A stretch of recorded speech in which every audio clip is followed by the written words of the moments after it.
It is Friday and time for our brand new Feel Good Friday segments where pets who are in need of a good home visit us here at WNY News Now, part of Furry Friend Friday, if I can read the text correctly. Joining us in studio is Brian Papaleta and Joanne Dahlbuck from the Chautauqua County Chamber of Commerce, and Brian is from the Humane Society here in Chautauqua County. Great to have you guys. Thank you, Justin. Hi, thank you. Ooh, we have a furry friend over there, I see. Yes, this is Chico, the Chihuahua. Ooh. Chico is 9 months old and a lover. Yes, and I just love this pup so much. Very well behaved. It's going to be hard to give him back. Yeah. So you're volunteering, Joanna, yes. with the Humane Society. Yes. So Chico, I imagine, lives there then? And then right now, Chico lives at the shelter. We're here on behalf of the Expeditions, and Brian can tell you more about that. Yeah. Yeah, Expeditions is a new program that kicked off this Monday, and it's starting as a study being done by Arizona State and Virginia Tech universities to show that what it really is short-term fostering and the benefits short-term fostering can have on animals who are at the shelter, how it can improve their moods, it can give them that one-on-one time and cut the length of the stay they have at the shelter, mostly through exposure people are seeing when the dogs are on the expedition. So, you guys, I imagine, are always looking for volunteers to be a part of that program. How do people get connected with them? I'm sure there's a process. This is kind of excuse the pun, a different animal than volunteering.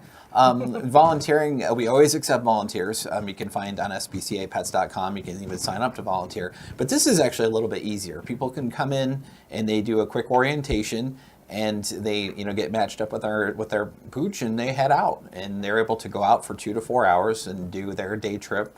And there's a list of suggested places or opportunities, but you don't have to use that list. You can kind of make your own path. So yeah, just come in, you meet a lovable guy like Chico here, and which there's plenty of dogs right now. I think there's 20 dogs up for adoption at the moment. And you just come in, take the dog out, have a good time, and then you come back, there's a little report card you fill out. And that's also part of what goes into helping cut the stay for adoption, because we know better how they handle, being in the car, how they handle, that sort of stuff. So Chico is very good in the car.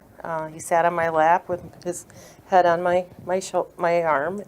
I am also just a normal volunteer at the Humane Society, but I'm pairing up with the Humane Society as a chamber member to go visit our chamber members, and there's no way anybody's not going to let you in their door when you're carrying a pup. Right, absolutely. I mean, very welcome arms to the newsroom, Chico. So they'll remember I was there. Yeah, of course. So he's currently looking for a home then right now. He is looking for a home. Yep, you can find all of his information under the Adoptable Animals section of spcapets.com. Stuff we do know about him is he loves just about everybody, but he probably would do best if he was the only animal in the home. So. Okay. How do you two get involved with the the animal adoption field?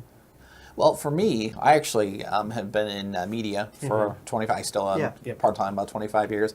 And I just, was at a point when I want to do something a little different. And I have my daughter, my 13-year-old, she's very animal-oriented. And this opportunity popped up, and I ran with it. And it's nice to be working with something where you can see you see what you're doing go out the door with a happy family. And it's just nice.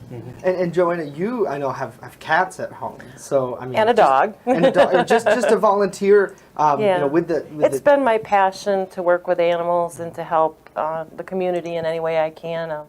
We support the Humane Society in various different ways for the last 20 years, probably. Yeah. And now in my career, I'm able to set aside hours every week to... he hears Rory coughing. Yeah. Like, what is that?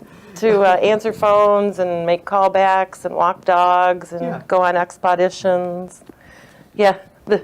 He heard the potato chip bag too. Yeah, there's always something to eat in the newsroom. Awesome. So thank you both for being here. And I know, Brian, the Walk for Paws event is another big one that's coming up real quickly. How can people get involved with that? Actually, right now we have Pennies for Paws Pennies going for- on. I'm sorry. Yeah, well, Walk's Yeah. coming up October 5th. Mark it on your Okay. calendar. But yeah, Pennies for Paws going on through the end of April, and that's just a chance, for everybody to fundraise to benefit the animals, because that's where, the majority, almost all the money that comes into for their care comes from the community. So yeah, you can find out more at spcapets.com. Also, we have our healthy pet clinics coming up. The first one in the North County at the Pet Pantry tomorrow, and then we have another one coming up in Jamestown at St. Luke's next Saturday. You can find all the info at spcapets.com. Awesome. Great. Thank you for both of you. Hopefully we'll have you in again. And again, please, folks, if you can, reach out and try to lend a paw.